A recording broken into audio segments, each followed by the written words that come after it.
നമസ്തേ. ഈ വീഡിയോ ഒരു ഭാവനയാണ്. ഇതിൽ പറയുന്ന കാര്യങ്ങൾക്ക് ശാസ്ത്രീയ തെളിവുകളില്ല. പക്ഷേ ഇത് നിങ്ങൾക്ക് ജീവിതത്തെ മറ്റൊരു കോണിൽ നിന്ന് കാണാൻ സഹായിക്കും. ജീവിതം എല്ലാവർക്കും ഒരുപോലെയല്ല.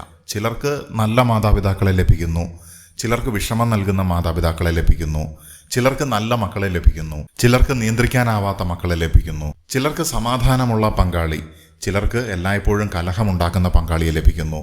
എന്തുകൊണ്ടാണ് ഈ വ്യത്യാസങ്ങൾ?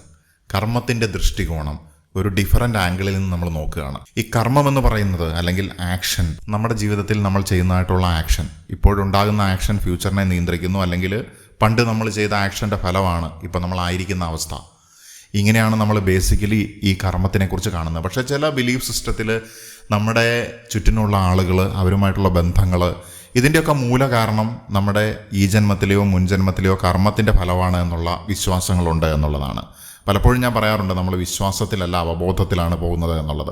പക്ഷേ ഇത് വ്യത്യസ്തമായിട്ടുള്ള രീതിയിൽ, വ്യത്യസ്തമായിട്ടുള്ളൊരു വീക്ഷണകോണിൽ നിന്ന് നമുക്ക് ജീവിതത്തിനെ കാണാനായിട്ട് സഹായിക്കുന്നു. ഇങ്ങനെ പരമഹംസ യോഗാനന്ദൻ്റെയൊക്കെ പുസ്തകങ്ങളിലൂടെ പോകുന്ന സമയത്ത് നമുക്ക് കാണാനായിട്ട് സാധിക്കും ഇത്തരത്തിലുള്ള ചിന്തകൾ. എക്സാക്ട്ലി അതിൽ നിന്ന് എടുത്തതാണെന്നല്ല പറയുന്നത്, വ്യക്തിപരമായിട്ട് ഞാൻ ഇതിനെ വീക്ഷിക്കുന്ന സമയത്ത് കാണുന്നതായിട്ടുള്ള ചില കാര്യങ്ങൾ. ഇത് പ്രധാനമായിട്ടും നമ്മളുടെ ചിന്തയുടെ വാതിൽ തുറക്കാനായിട്ട്, നമുക്ക് വ്യത്യസ്തമായിട്ടുള്ള ആംഗിളിൽ നമ്മുടെ ലൈഫിനെ നോക്കി കാണാനായിട്ട്.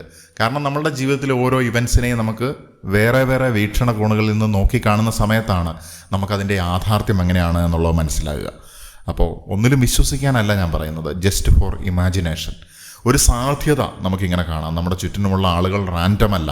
ഓരോ സംഭവത്തിനും ഓരോ വ്യക്തിക്കും കൃത്യമായിട്ടുള്ളൊരു കാരണമുണ്ട് എന്നുള്ളത്, ഇത് നമ്മൾ മുൻപ് ഹെർമറ്റിക് പ്രിൻസിപ്പിൾസൊക്കെ ഡിസ്കസ് ചെയ്ത സമയത്ത് പറഞ്ഞിട്ടുള്ളൊരു കാര്യമാണ്. അപ്പോൾ കോയിൻസിഡൻസ് ഇല്ല, അല്ലെങ്കിൽ യാദൃശ്ചികമല്ല, എല്ലാത്തിനും ഒരു കാര്യകാരണമുണ്ട്. അപ്പോൾ നമ്മുടെ ചുറ്റിനുള്ള വ്യക്തികളെ എടുത്തു നോക്കുന്ന സമയത്ത് അവർ നമ്മളെ പഠിപ്പിക്കാൻ വന്നിട്ടുള്ള വ്യക്തികളുണ്ടോ എന്നുള്ളത് നമ്മൾ ചിന്തിക്കേണ്ടിയിരിക്കുന്നു.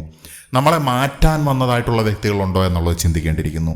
നമ്മളെ ചലഞ്ച് ചെയ്യാനായിട്ട് വന്നതായിട്ടുള്ള വ്യക്തികളുണ്ടോ എന്നുള്ളത് നമ്മൾ ചിന്തിക്കേണ്ടിയിരിക്കുന്നു. നമ്മളുടെ ബെറ്റർ പെർഫോമൻസ്, ബെറ്റർ ഔട്ട്കം വരാനായിട്ട് നമ്മളെ വെല്ലുവിളിക്കുന്നതായിട്ടുള്ള ജന്മങ്ങൾ നമ്മളുടെ ചുറ്റിനും ഉണ്ടോ എന്നുള്ളത് നമ്മൾ ഒന്ന് വീക്ഷിക്കേണ്ടിയിരിക്കുന്നു. അപ്പോൾ ആ സമയത്ത് പലപ്പോഴും നമുക്ക് വിഷമം തരുന്ന ആളുകൾ നമുക്ക് വിഷമം തരുന്നവരല്ല എന്ന് നമുക്ക് മനസ്സിലാവും. അല്ലെങ്കിൽ നമ്മുടെ ചുറ്റിനും നമ്മൾ ശത്രു എന്ന് വിചാരിക്കുന്ന ആളുകൾ പോലും ചിലപ്പം അവരിൽ നമുക്കൊരു സോൾമേറ്റിനെ കാണാനായിട്ട് സാധിക്കും.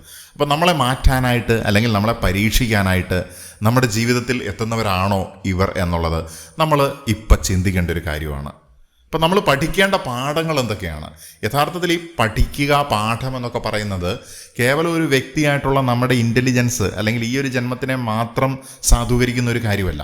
നമ്മുടെ സോളിനെ കുറിച്ച് പ്രധാനമായിട്ടും നമ്മുടെ ഹൈന്ദവ സങ്കല്പങ്ങളിലൂടെ പോകുമ്പോഴും അതുപോലെ തന്നെ ലോകത്തിൻ്റെ പല ഭാഗത്തുള്ള ചിന്താധാരകളിൽ കൂടെ പോകുമ്പോഴൊക്കെ നമുക്ക് പുനർജന്മങ്ങൾ, ജന്മജന്മാന്തരങ്ങളായിട്ട് വരുന്നതായിട്ടുള്ള ആത്മാവ് എന്നുള്ള രീതിയിൽ നമുക്ക് പല സ്ഥലങ്ങളിലും നമ്മളെ പെർസീവ് ചെയ്യാനായിട്ട് സാധിച്ചിട്ടുണ്ട്. പലപ്പോഴും നമ്മുടെ ജീവിതത്തിനെ വളരെ ഡീപ്പായിട്ട് ആത്മീയമായിട്ട് അപഗ്രഥിക്കുന്ന സമയത്ത് അങ്ങനെയൊക്കെ ഉണ്ടോ എന്ന് നമുക്ക് തോന്നിപ്പോവും. ചിലർ അത്തരത്തിലുള്ളൊരു അവബോധത്തിലായിരിക്കും കഴിയുന്നതും.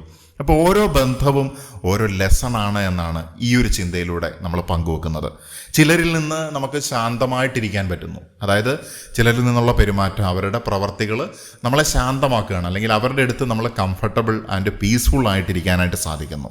എന്നാൽ വേറെ ചിലരാകട്ടെ എങ്ങനെ പ്രതികരിക്കണമെന്ന് പഠിപ്പിക്കുന്നു. ചിലപ്പോൾ അവർ നമ്മളുടെ ബൗണ്ടറിയിലേക്ക് കയറി വരുന്ന ആൾക്കാരായിരിക്കും, അല്ലെങ്കിൽ നമ്മളുടെ മുന്നിൽ പല രീതിയിലുള്ള ചലഞ്ചസ് കൊണ്ടുവരുന്ന ആളുകളായിരിക്കും, അല്ലെങ്കിൽ നമുക്ക് അഡ്വൈസിലൂടെ എങ്ങനെ പ്രതികരിക്കണമെന്ന് പഠിപ്പിക്കുന്ന ആളുകളായിരിക്കും. അനുഭവത്തിലൂടെയും അതുപോലെ തന്നെ അവരുടെ അനുഭവ ജ്ഞാനം പങ്കുവെക്കുന്നതിലൂടെയും നമ്മളെ ഗൈഡ് ചെയ്യുന്നതായിട്ടുള്ള വ്യക്തികൾ. അപ്പോൾ ഏറ്റവും ചെറുതെന്ന് വിചാരിക്കുന്ന ഒരു വ്യക്തിയിൽ നിന്ന് പോലും നമുക്ക് പല കാര്യങ്ങളും പഠിക്കാനുണ്ട് എന്നുള്ളതാണ്. ചില ആളുകളിൽ നിന്ന് നമ്മൾ സ്നേഹം പഠിക്കുന്നു, എങ്ങനെ സ്നേഹിക്കണം, എങ്ങനെയാണ് സ്നേഹിക്കപ്പെടേണ്ടത്, ഈ രണ്ട് കാര്യങ്ങളും, എപ്പോഴാണ് നമുക്ക് സ്നേഹം ലഭിക്കുന്നത്, ഏതൊക്കെ അവസരങ്ങളിലാണ് നമ്മൾ സ്നേഹം കൊടുക്കേണ്ടത്, ഇങ്ങനെയുള്ള കാര്യങ്ങൾ നമുക്ക് മനസ്സിലാക്കാനായിട്ട് സാധിക്കുന്നു. ചിലരിൽ നിന്ന് എങ്ങനെ അകന്നു നിൽക്കണമെന്ന് നമ്മളെ പഠിപ്പിക്കുന്നു. നമ്മുടെ ബൗണ്ടറീസിൻ്റെ കാര്യം എപ്പോഴും ഞാൻ പറയാറുണ്ട്. അത്തരത്തിലുള്ള വ്യക്തികളിൽ നിന്ന് അകന്നു നിൽക്കുന്ന സമയത്താണ് നമുക്ക് ജീവിതത്തിനൊരു ക്ലാരിറ്റി കിട്ടുന്നത്. ഇപ്പോൾ ചുരുക്കി പറഞ്ഞിട്ടുണ്ടെങ്കിൽ എല്ലാ ആളുകളും ഒരു ടീച്ചറാണ്. പക്ഷേ ഇവർ ഓരോരുത്തരും നൽകുന്നതായിട്ടുള്ള ലെസൺ എന്ന് പറയുന്നത് വ്യത്യസ്തമായിട്ടുള്ളതാണ്. അപ്പോൾ കർമ്മം അല്ലെങ്കിൽ പുനർജന്മം തുടങ്ങിയ ആശയങ്ങളിലേക്ക് പോകുമ്പോൾ വളരെ ഡീപ്പായിട്ടുള്ളൊരു തോട്ടാണത്. അത് നമുക്ക് ചിന്തിക്കാനുള്ളൊരു ആംഗിളായിട്ടാണ് നമ്മളിപ്പോൾ കാണുന്നത്. അപ്പോൾ മുമ്പ് നാം തീർക്കാത്ത കാര്യങ്ങൾ, അതുപോലെ തന്നെ നാം നൽകാത്ത സ്നേഹം, അതുപോലെ തന്നെ നാം ചെയ്യാത്ത കടമകൾ ഈ ജന്മത്തിൽ ബന്ധങ്ങളായിട്ട് തിരിച്ചു വരുന്നുണ്ടോ എന്നുള്ളതാണ് അടുത്തതായിട്ടുള്ള ഒരു ചോദ്യം. ചില സന്ദർഭങ്ങളിൽ നാം ശ്രദ്ധിക്കാതെ പോയ വ്യക്തികളായിരിക്കും, അല്ലെങ്കിൽ മുൻ ജന്മങ്ങളിലായിക്കോട്ടെ, ജന്മത്തിൻ്റെ മുൻ ഭാഗങ്ങളിലായിക്കോട്ടെ, നമ്മുടെ ജീവിതത്തിലേക്ക് കൂടുതൽ ശ്രദ്ധ കിട്ടാനായിട്ട് അവർ തിരിച്ചു വരുന്നു അല്ലെങ്കിൽ പുനർജനിക്കുന്നുണ്ടോ എന്നൊക്കെ നമ്മൾ ഈ ഒരു അവസരത്തിൽ ചിന്തിക്കുകയാണ്. ഇപ്പോൾ പരമഹംസ യോഗാനന്ദ പറയുന്നത് പോലെ ചില ബന്ധങ്ങൾ കർമ്മത്തിൻ്റെ തുടർച്ചയായിരിക്കാനുള്ള സാധ്യതയുണ്ട് എന്നുള്ളതാണ്. മാതാപിതാക്കളും മക്കളും റാൻഡം അല്ലാത്ത ബന്ധങ്ങളായിരിക്കാമെന്ന് അദ്ദേഹം നോക്കിക്കാണുന്നു. ജീവിതത്തിൽ വരുന്ന ഓരോ വ്യക്തിയും നമ്മുടെ കർമ്മത്തിൻ്റെ ഭാഗമായിരിക്കാം, അല്ലെങ്കിൽ നമ്മളെ മാറ്റാൻ വരുന്ന ഒരു വ്യക്തിയായിരിക്കാം. അതിനാൽ ഓരോ ബന്ധത്തെയും വെറുക്കാതെ അതിൽ നിന്ന് എന്താണ് പഠിക്കേണ്ടത് എന്നുള്ളതാണ് നമ്മൾ പ്രധാനമായിട്ട് നോക്കേണ്ടത്. അതിൽ നിന്ന് എന്താണ് നമുക്ക് പഠിക്കാനുള്ളത്, എൻ്റെ ആത്മാവിനുള്ള ലെസൺ എന്താണ്. നമ്മൾ കണ്ടുമുട്ടുന്ന ആളുകൾ നമ്മുടെ ജീവിതം മാറ്റാൻ വന്നവരാണ് എന്നുള്ള രീതിയിലൊന്ന് ചിന്തിച്ചു നോക്കൂ. അതായത് അവർ നമ്മളെ ഉയർത്താനോ അല്ലെങ്കിൽ പരീക്ഷിക്കാനോ വന്നതാണോ എന്നുള്ളത് നമ്മൾ ചിന്തിക്കേണ്ടിയിരിക്കുന്നു. ഈ കാര്യങ്ങൾ കേൾക്കുന്ന സമയത്ത് നമ്മുടെ മനസ്സ് മറ്റൊരു ആംഗിളിൽ നിന്ന് നമ്മുടെ ജീവിതത്തിനെ, നമ്മുടെ ചുറ്റിനുള്ള വ്യക്തികളൊക്കെ നോക്കിക്കാണുകയാണ്. അപ്പം നമുക്ക് മനസ്സിലാകാത്ത ചില കാര്യങ്ങൾ നമുക്ക് മനസ്സിലാക്കാനായിട്ട് സാധിക്കുന്നു. നമ്മളെ പ്രതി തന്നെ നമുക്കറിയത്തില്ലാത്ത കാര്യങ്ങൾ വെളിവായിട്ട് വരുന്നു. അപ്പോൾ ചോദ്യം ഇതാണ്, ജീവിതത്തിൽ വരുന്ന ആളുകൾ റാൻഡം ആണോ അല്ലയോ? നിങ്ങളെന്താണ് ചിന്തിക്കുന്നത്? കർമ്മം, ബന്ധങ്ങൾ, ജീവിത പാഠങ്ങൾ ഇതൊക്കെ എടുത്തു നോക്കുന്ന സമയത്ത്, ഇങ്ങനെ ചിന്തിക്കുന്ന സമയത്ത് നിങ്ങളുടെ അഭിപ്രായങ്ങൾ എന്താണ് എന്നുള്ളതും കൂടി പങ്കുവെക്കുക. അതൊരുപാട് പേർക്ക് വായിച്ച് ഉപകാരപ്രദമാകാനുള്ള സാധ്യതയുണ്ട്. തീർച്ചയായിട്ടും മറ്റൊരു ചിന്തയുമായിട്ട് നമുക്ക് വേറൊരു വീഡിയോയിൽ കാണാം. നമസ്തേ.